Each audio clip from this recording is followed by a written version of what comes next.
Assalamualaikum warahmatullahi wabarakatuh. Kami dari kelompok 3 ingin mempresentasikan tentang prasangka bagian 1.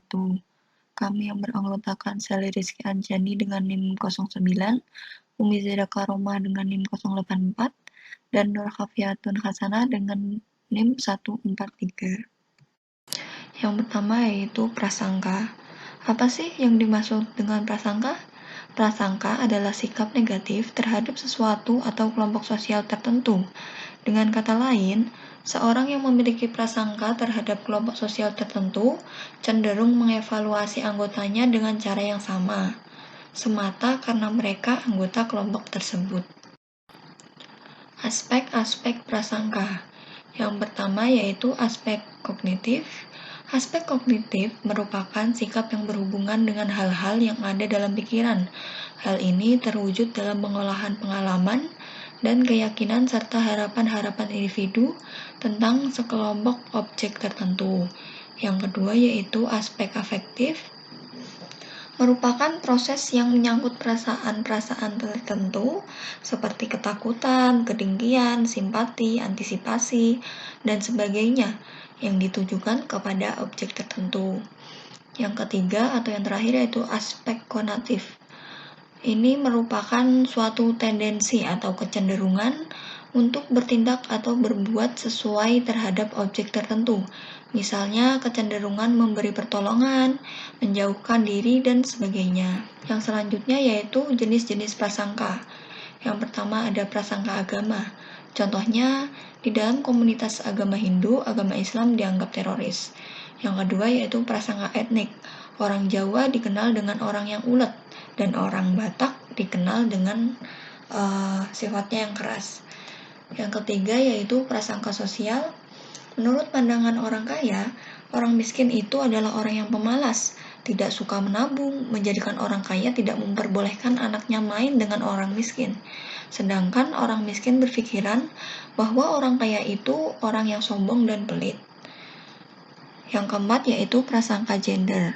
Contohnya diperoleh karena gender. Yang kelima, prasangka terhadap orang yang memiliki keterbatasan fisik atau disabilitas. Contohnya, orang cacat tidak mampu masuk dalam jurusan olahraga dan mendapat diskriminasi sehingga tidak bisa masuk jurusan olahraga.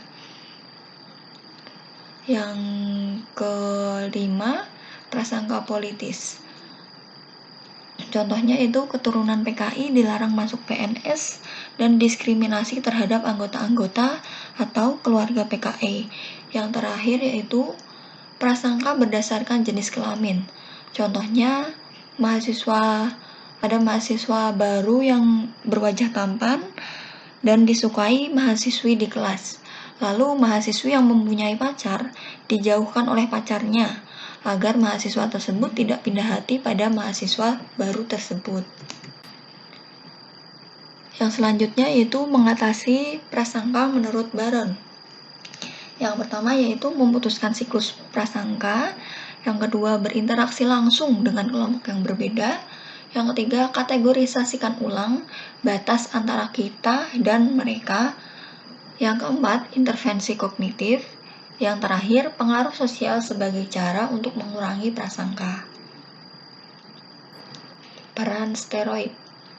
Peran stereotip dalam prasangka sama halnya dengan kita memberikan suatu penilaian terhadap kelompok tertentu, karena kita tahu kebiasaan buruk dari kelompok tersebut. Stereotip berperan penting dalam prasangka negatif, karena penilaian yang diperoleh tiap individu dari pengalaman mereka masing-masing. Diskriminasi. Nah, diskriminasi yaitu merupakan bentuk tindakan nyata dari prasangka. Diskriminasi merujuk kepada pelayanan yang tidak adil terhadap individu tertentu, di mana layanan ini dibuat berdasarkan karakteristik yang diwakili oleh individu tersebut. Bentuk diskriminasi ada dua. Yang pertama yaitu diskriminasi kasar, yaitu aksi negatif terhadap objek prasangka rasial, etnis, atau agama, dan kriminalitas berdasarkan kebencian. Kriminalitas yang berdasar pada prasangka rasial, etnis, dan tipe prasangka lainnya. Yang kedua yaitu diskriminasi secara halus, yaitu rasisme modern. Rasisme berusaha menutup-nutupi prasangka di tempat umum, tetapi mengekspresikan sikap-sikap mengecam ketika hal itu aman dilakukan, dan tokenisme. Yang selanjutnya yaitu teori prasangka. Yang pertama ada teori belajar sosial. Teori belajar sosial merupakan salah satu teori dalam belajar. Teori ini dikemukakan oleh Bandura yang berpendapat bahwa belajar itu terdapat melalui model atau contoh. Nah, prasangka seperti halnya sikap merupakan hal yang terbentuk melalui proses belajar.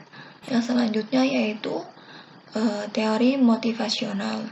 Teori ini memandang prasangka sebagai sesuatu yang dapat memenuhi kebutuhan individu atau kelompok untuk mencapai kesejahteraan. Nah, teori ini mencakup beberapa teori, yaitu yang pertama pendekatan psikodinamika.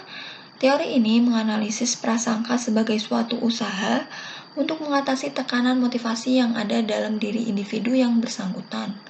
Yang kedua, konflik kelompok realitas. Teori ini menyatakan bahwa dua kelompok bersaing merebutkan kelompok yang langka. Mereka akan saling mengancam dan akhirnya menimbulkan permusuhan di antara mereka sehingga menciptakan nilai negatif yang bersifat timbal balik. Yang ketiga yaitu kekurangan relatif. Nah, teori ini berkaitan dengan ketidakpuasan yang tidak hanya timbul dari kekurangan objektif, tetapi juga dari perasaan kurang secara subjektif yang relatif lebih besar dibandingkan orang lain atau kelompok lain. Dalam konflik kelompok nyata, prasangka timbul sebagai respon terhadap frustasi yang real dalam kehidupan antara kelompok satu dengan yang lainnya. Teori yang selanjutnya yaitu teori kognitif. Dalam teori ini, proses kognitif dijadikan sebagai dasar timbulnya prasangka. Hal ini berkaitan dengan yang pertama yaitu kategorisasi atau penggolongan. Apabila seseorang mempersepsi orang lain atau apabila suatu kelompok mempersepsi kelompok lain dan memasukkan apa yang dipersepsikan itu ke dalam suatu kategori tertentu. Yang kedua yaitu in-group lawan out-group. Nah, in-group dan out-group ada apabila kategorisasi kita dan mereka telah ada. Seseorang dalam suatu kelompok akan merasa dirinya sebagai grup dan orang lain sebagai out-group. Dalam kategori in-group, memiliki dampak tertentu yang ditimbulkan diantaranya yaitu similarity effect. Anggota in-group mempersepsi anggota in-group yang lain lebih memiliki kesamaan apabila dibandingkan dengan anggota out-group. Favorite effects, karena kategorisasi in-group dan out-group, maka berdampak munculnya anggapan bahwa in-group lebih favorit daripada out-group. Yang selanjutnya, out-group homogeneity effect, bahwa ini adalah bahwa seseorang dalam in-group memandang out-group lebih homogen daripada in-group, baik dalam hal kepribadian maupun hal yang lain. Sekian yang dapat kami sampaikan. Terima kasih karena telah menyimak presentasi dari kami. Quote of the day atau motivasi hari ini adalah, dunia ini dipenuhi orang baik. Jika kamu tidak dapat menemukannya, jadilah salah satunya. Sekian dari kami. Selanjutnya akan kami buka sesi kritik saran dan tanya jawab dalam WA Group.